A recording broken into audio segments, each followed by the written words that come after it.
പ്പെട്ട വിദ്യാർത്ഥികളെ, ഇന്ന് പഠിക്കാൻ പോകുന്ന ബയോളജിയിലെ അബ്സോർപ്ഷൻ ഓഫ് സിമ്പിൾ ന്യൂട്രിയൻസ് എന്ന ഭാഗമാണ്. നോക്കുക, 6 മീറ്ററോളം നീളമുള്ളതും അതുപോലെ തന്നെ 2.5 സെൻറ്റിമീറ്ററോളം വ്യാസമുള്ളതുമായ പേശി നിർമ്മിതമായതാണ് ചെറുകുടൽ എന്ന് പറയുന്നത്. The small intestine is a long coiled muscular tube that is around 6 meters long and 2.5 centimeter in diameter. അതുപോലെ തന്നെ ഇതിൻ്റെ ഫസ്റ്റ് പാർട്ട് എന്ന് പറയുന്നത് ചെറുകുടലിൻ്റെ സ്മോൾ ഇൻറ്റസ്റ്റിൻ്റെ ഫസ്റ്റ് പാർട്ട് എന്ന് പറയുന്നത് ഡുയോഡനമാണ്, പക്വാശയമാണ് ഇതിൻ്റെ ഫസ്റ്റ് ഭാഗം എന്ന് പറയുന്നത്. ഈ ചെറുകുടലിൻ്റെ ഘടന എന്ന് പറയുന്നത് ദഹനത്തിനും അതുപോലെ തന്നെ ആഗിരണ പ്രക്രിയക്കും ഏറെ സഹായകമാണ്. അതുപോലെ തന്നെ ചെറുകുടലിൻ്റെ ഇന്നർ വാളിൽ ഫിംഗർ പോലെയുള്ള കുറച്ച് ഭാഗങ്ങൾ കാണപ്പെടുന്നു. ഇവയാണ് വില്ലി എന്ന് പറയുന്നത്, മുമ്പ് പഠിച്ചാണ്. അതുപോലെ തന്നെ ഇവ ചെറുകുടലിലെ ആഗിരണ പ്രതല വിസ്തീർണം അനേകം മടങ്ങ് വർദ്ധിപ്പിക്കുകയും ചെയ്യുന്നു. ഇനി വില്ലസിൻ്റെ ചിത്രം കൊടുത്തിട്ടുണ്ട് താഴെ. വില്ലസിന് 3 ഭാഗങ്ങളാണ് പ്രധാനമായിട്ടുള്ളത്. സിംഗിൾ ലെയർഡ് എപ്പിത്തീലിയൽ സെൽസ് ഉണ്ട്, ബ്ലഡ് കാപ്പിലറീസ് ഉണ്ട്, ലാക്റ്റിയൽ ഉണ്ട്. സിംഗിൾ ലെയർഡ് എപ്പിത്തീലിയൽ സെൽസ് എന്ന് പറയുമ്പോൾ the primary surface for the absorption of nutrients, പോഷകാകിരണത്തിനുള്ള പ്രാഥമിക പ്രതലത്തിനാണ് സിംഗിൾ ലെയർഡ് എപ്പിത്തീലിയൽ സെൽസ് എന്ന് പറയുന്നത്. രണ്ടാമത് നോക്കുക, ബ്ലഡ് കാപ്പിലറീസ് ആണ്. Blood capillaries glucose, fructose, galactose, amino ആസിഡുകൾ ഇവയൊക്കെ ആഗിരണം ചെയ്യാൻ സഹായിക്കുന്നു. പിന്നെ ലാക്റ്റിയലാണ്, ബ്രാഞ്ച് ഓഫ് ലിംഫസെൽസിൻ്റെ ബ്രാഞ്ചാണ് ലാക്റ്റിയൽ എന്ന് പറയുന്നത്. Absorbs fatty acid and glycerol and its ലിംഫിലേക്ക് ആസിഡ്, ഗ്ലിസറോൾ ഇവയൊക്കെ ആഗിരണം ചെയ്യുന്നത് ലാക്റ്റിയലാണ്. ഇനി നോക്കാം, ബ്ലഡ് ആൻഡ് ലിംഫ്. ബ്ലഡിൽ 55% പ്ലാസ്മ, അതുപോലെ 45% ബ്ലഡ് സെൽസുമാണുള്ളത്. പ്ലാസ്മയിൽ വാട്ടർ ഉണ്ട്, അതുപോലെ പ്രോട്ടീൻസ് ഉണ്ട്, ആൽബുമിൻ, ഗ്ലോബുലിൻ, ഫൈബ്രിനോജൻ തുടങ്ങിയ പ്രോട്ടീനുകളുണ്ട്, പിന്നെ മറ്റു ഘടകങ്ങളുണ്ട്. ബ്ലഡ് സെൽസിൽ റെഡ് ബ്ലഡ് സെൽസ് ഉണ്ട്, വൈറ്റ് ബ്ലഡ് സെൽസ് ഉണ്ട്, പ്ലേറ്റ്ലെറ്റ്സ് ഉണ്ട്. ബ്ലഡ് സെൽസ് എന്തിനാണെന്നും വൈറ്റ് ബ്ലഡ് സെൽസ് എന്തിനാണെന്നും നിങ്ങൾ മുമ്പ് പഠിച്ചതാണ്, നിങ്ങൾ എഴുതിയെടുക്കണം. അതുപോലെ തന്നെ പ്ലേറ്റ്ലെറ്റുകൾ ബ്ലഡ് ക്ലോട്ടിങ്ങിനെ സഹായിക്കുന്നവയാണ് പ്ലേറ്റ്ലെറ്റുകൾ എന്ന് പറയുന്നത്. ഇനി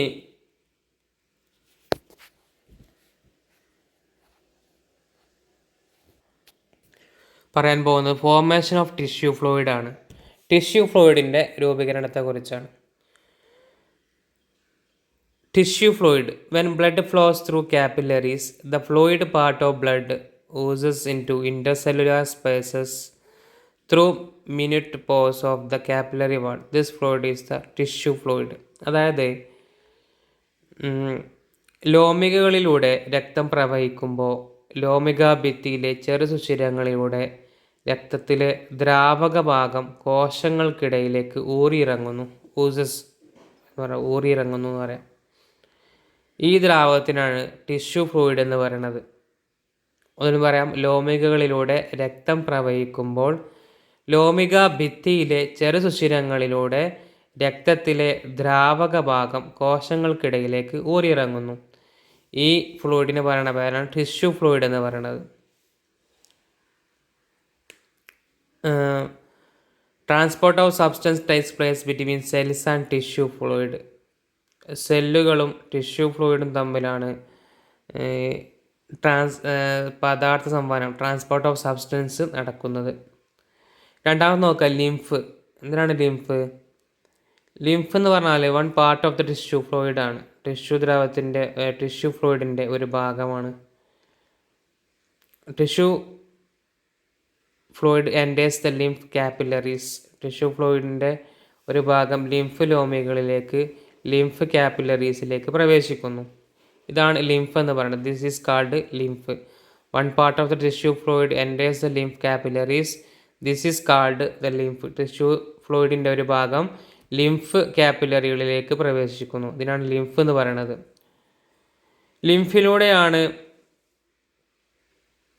ഫാറ്റ് കൊഴുപ്പിൻ്റെ ദഹനഫലമായി ഉണ്ടാകുന്ന ചെറിയ ഘടകങ്ങളും അതുപോലെ കൊഴുപ്പിൽ ലയിക്കുന്ന വിറ്റാമിനുകളും സംഭാവന ചെയ്യുന്നത്. Simple components formed as a result of fat digestion and fat soluble vitamins are transported through the ലിംഫിലൂടെയാണ് ഇതൊക്കെ ട്രാൻസ്പോർട്ട് ചെയ്യണത്, സംഭാവന ചെയ്യുന്നത് എന്നുള്ളതാണ്. ഇനി നോക്കുക ലിംഫാറ്റിക് സിസ്റ്റം. എന്താ ലിംഫാറ്റിക് സിസ്റ്റം അല്ലെങ്കിൽ ലിംഫ് വ്യവസ്ഥ എന്ന് പറഞ്ഞാൽ? ലിംഫാറ്റിക് സിസ്റ്റം എന്ന് പറയുന്നത് consist of lymph vessels, lymph nodes, spleen, bone marrow and thymus gland. അതായത് ലിംഫ് വെസൽസ്, അതുപോലെ lymph nodes, spleen, bone marrow, അസ്ഥിമജ്ജ, അതുപോലെ തൈമസ് ഗ്ലാൻഡ്, ഇതൊക്കെ ഉൾപ്പെടുന്നതാണ് ലിംഫാറ്റിക് സിസ്റ്റം എന്ന് പറയുന്നത്. ലിംഫിൽ റെഡ് ബ്ലഡ് സെല്ലുകളോ അതുപോലെ തന്നെ പ്രോട്ടീൻ തന്മാത്രകളോ, വലിയ പ്രോട്ടീൻ തന്മാത്രകളൊന്നും കാണപ്പെടുന്നില്ല എന്നുള്ളതാണ്. Lymphatic system plays a major role in immunity. രോഗപ്രതിരോധത്തിൽ മുഖ്യ പങ്ക് വഹിക്കുന്നത് നമ്മുടെ ലിംഫാറ്റിക് സിസ്റ്റമാണ്. ഓക്കെ, നോക്കാം various kinds of blood vessels. വിവിധ തരം രക്തക്കുഴലുകളെ കുറിച്ചാണ് പറയുന്നത്. ആർട്ടറി, കാപ്പില്ലറി, വെയിൻ, 3 തരം രക്തക്കുഴലുകളാണ് നമുക്കുള്ളത്. ഒന്നാമത്തത് ആർട്ടറിയാണ്, ധമനി എന്ന് പറയും മലയാളത്തിൽ. തിക്ക് ആൻഡ് ഇലാസ്റ്റിക് വാളാണ്, കട്ടി കൂടിയ ഇലാസ്റ്റിക് ആയിട്ടുള്ള വാളാണ് ആർട്ടറി എന്ന് പറയുന്നത്. Blood flows with high pressure and high speed.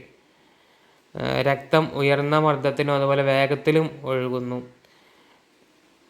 Carries blood from the heart, അതായത് നമ്മുടെ ഹേർട്ടിൽ നിന്നും രക്തം വഹിച്ചു കൊണ്ടുപോകുന്ന ആരാണ്? ആർട്ടറിയാണ്. ഇനി ആർട്ടറി എന്ന blood വെസലാണ്.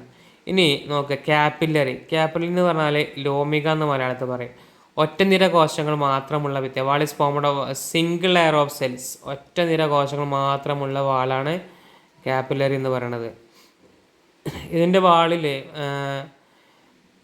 Minute pores are seen in the വാളിൽ അതിസൂക്ഷ്മമായ സുഷിരങ്ങളുണ്ട്. ഇതെന്തിനാണ് സഹായിക്കുന്നത് വെച്ചാൽ blood flows with low pressure and low speed. രക്തം ലോ പ്രഷറിൽ ലോ സ്പീഡിലും ഒഴുകാൻ സഹായിക്കുന്നു ഈ കാപ്പില്ലറി. ഇനി മൂന്നാമത് നോക്കുക വീനാണ്, നമ്മൾ സിര എന്ന് പറയും. ഇത് കാരീസ് ബ്ലഡ് ടു ദ ഹേർട്ടിലേക്ക് രക്തം എത്തിക്കുന്നത് വീനാണ്. ഹേർട്ടിൽ നിന്ന് രക്തം മറ്റു ഭാഗങ്ങളിലേക്ക് എത്തിക്കുന്നത് ആർട്ടറിയാണ്. രണ്ടും മാറിപ്പോകരുത്. തിൻ വാളാണ്, കട്ടി കുറഞ്ഞ വാളാണ്. രക്തം ലോ പ്രഷറിലും ലോ സ്പീഡിലും ഒഴുകുന്നു. ഇതിലൊക്കെ എന്തുണ്ട്? വാൾവുകൾ കാണപ്പെടുന്നു എന്നുള്ളതാണ്. ഇത്രയൊക്കെയാണ് various kinds of blood vessels, 3 തരം ബ്ലഡ് വെസൽസിനെ കുറിച്ച് പറയാനുള്ളത്. ഇത്രയാണ് ഇന്ന് ക്ലാസ് എടുക്കുന്നത്. ബാക്കി അടുത്ത ക്ലാസ്സിൽ പറയാം. ഓക്കെ.